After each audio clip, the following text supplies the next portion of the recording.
नमस्कार दोस्तों, भारत माता की जय।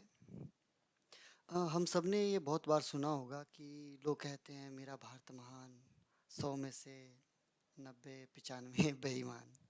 पर ये सिनेरियो जो है ना, ये बदल चुका है अब। एटलीस्ट मैं ये कह सकता हूँ कि 100 में से 90 तो नहीं, हाँ 100 में से 20-25 तो काउंट कर सकते हैं। और ज़्यादातर जो काम पहले ऐसे लगता था कि बिना रिश्वत के हो ही नहीं सकते, वो सारी चीज़ें काफ़ी हद तक बदली हैं पिछले 6-7 साल में। बहुत कुछ अभी चेंज होना बाकी है, पर काफ़ी हद तक काफ़ी कुछ बदला है।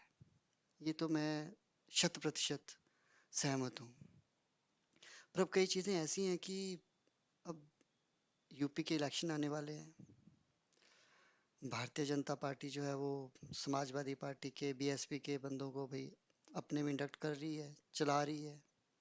सोच रहे हैं कि चलो कुछ फ़ायदा हो जाएगा। पर ये पता नहीं, समझ नहीं पा रहे हैं कि भाई आपने पहले भी तो यही किया बंगाल में। बंगाल में आपने बाकी पार्टी से उठाए लोग, उनको टिकट दे दिए।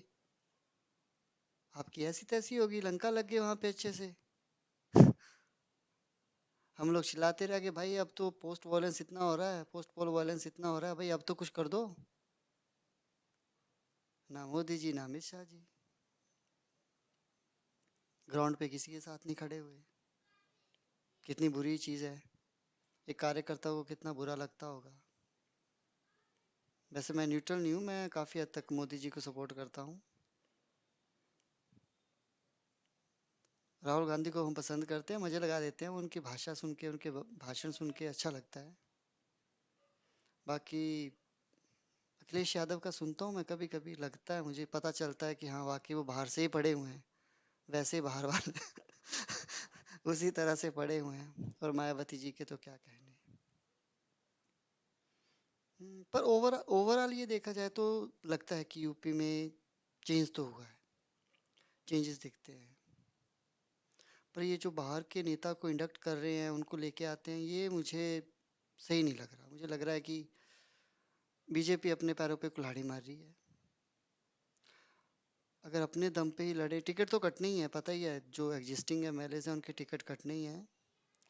पर फिर भी अपनी स्ट्रेंथ के ऊपर अगर फाइट करेंगे तो ज़्यादा अच्छा रहेगा। अभी पूर्वांचल एक्सप्रेसवे का उद्घाटन हुआ है, बहुत बढ़िया बना हुआ है, और रिकॉर्ड टाइम में बन गया, ये बड़ी बात है। नहीं तो 10-10 15-15 साल तो ऐसे लग जाते हैं चीज़ें बनाने में। भारत की कहानी हम सबको पता ही है कैसे होता था पहले।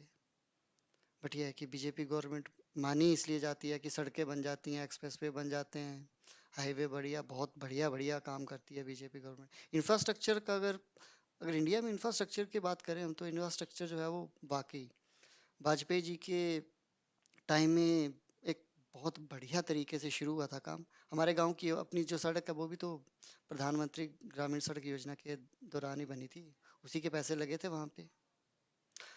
और बात तब इलेक्शंस की होने वाली है, तो थोड़े दिन के लिए ये भी इसके मजे लिए जाएंगे। देखो क्या होता है। सपोर्ट तो हम चाहते हैं बीजेपी की गवर्नमेंट ही बने, पर अगर कोई और भी बन जाएगा तो उससे कोई फर्क हमें पड़ने वाला नहीं है। हम टैक्स पेयर आदमी हैं, हमारे पहले भी पैसे वैसे कटते थे, अब भी वैसे ही कटेंगे। हमारे पैसे पे फ्रीवीज बांटी जाएंगी, आरक्षण दिया जाएगा, सब कुछ वैसे ही होगा। बीजेपी वाले आते हैं वो जो ज़्यादा दे देते हैं लोगों को। हाँ बट ये है कि वो अगर किसी को 10% उन्होंने, हम सवर्णों को भी दे दिया 10% का आरक्षण। चलो हमें नहीं मिल रहा, बट हमारे कई ऐसे गरीब भाई लोग हैं जिनको मिल रहा है, कम से कम चलो उनका भला हो रहा है। पर देखने वाली बात है कि इतना सारा पैसा जो है माइनॉरिटीज के लिए जाता है, और माइनॉरिटी डिफाइन नहीं है हमारे संविधान में, ये लिखा ही नहीं है माइनॉरिटी है क्या, और गवर्नमेंट बताना नहीं चाहती माइनॉरिटी क्या है। भाई डिफाइन कर दो ना कि हाँ भाई, अगर टोटल पॉपुलेशन एक स्टेट की इतनी है, उसमें 5%, 7%, 2%, 10% लोग जो है वो अगर किसी डिफरेंट रिलीजन के है तो माइनॉरिटी है वो। ये किया जा सकता है, पर पता नहीं क्यों नहीं कर रहे हैं। कर दें यार, कम से कम पता तो चले। ये सब चीजें हैं जो देखनी पड़ेंगी।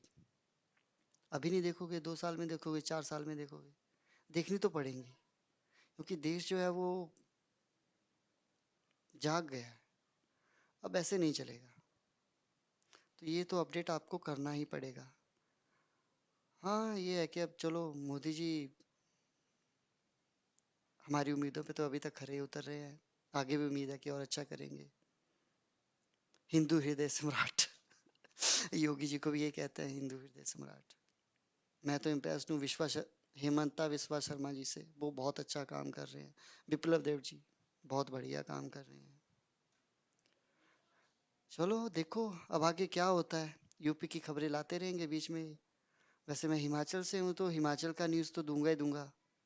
एक अलग से वीडियो बनाएंगे जयराम जी के लिए। ज़्यादा इन्फॉर्मेशन नहीं होगी, छोटा मोटा इधर उधर का ही, ऐसे ही जैसे ये है। धन्यवाद।